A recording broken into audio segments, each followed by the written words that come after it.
Assalamualaikum warahmatullahi wabarakatuh. Perkenalkan, nama saya Lutfia Hayati dengan nomor NPM 25153100243. Program Studi Manajemen Kelas Reguler 2C.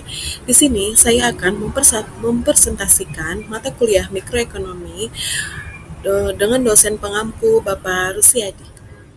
Konsep dasar penawaran adalah sejumlah barang atau jasa yang bersedia dijual produsen pada berbagai tingkat harga yang diatur oleh hukum penawaran. Semakin tinggi harga, semakin banyak yang ditawarkan, dan sebaliknya.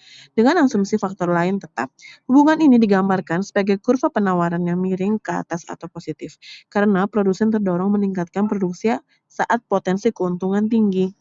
Hukum penawaran atau law of supply.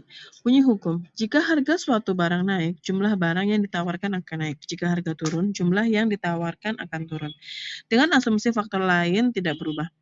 Alasan produsen ingin memaksimalkan keuntungan sehingga ketika harga naik, mereka termotivasi memproduksi lebih banyak.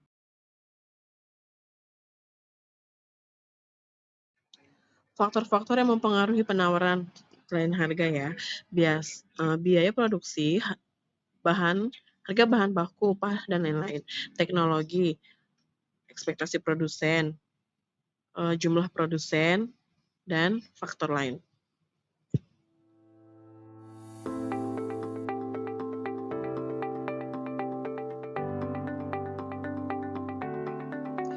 Hubungan dengan permintaan.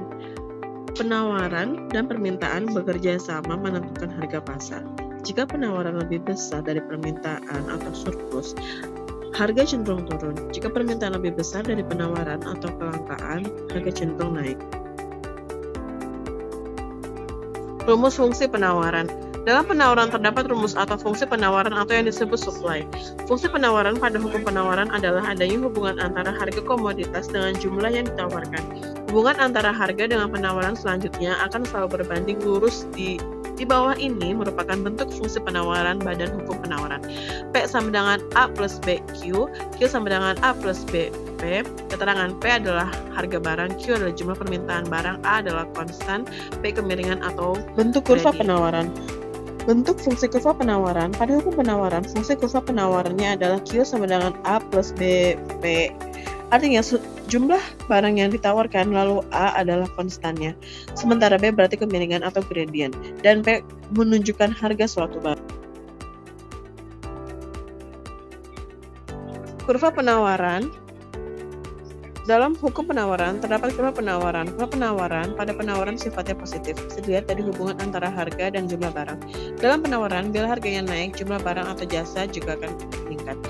Berikut ciri-ciri kurva penawaran yang terdapat pada hukum penawaran. 1. Kurva berbentuk garis lurus. 2. Kurva penawaran bergerak dari kiri ke bawah. 3. Apabila kurva bergerak ke kanan, hal ini menunjukkan terjadinya peningkatan penawaran terhadap suatu barang.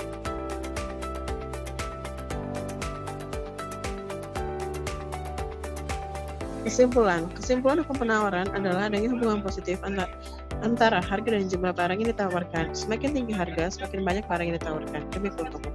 Dan sebaliknya, hukum ini menjadi dasar penentuan harga di pasar, namun dipengaruhi juga oleh faktor lain seperti biaya produksi dan ekspektasi masa depan.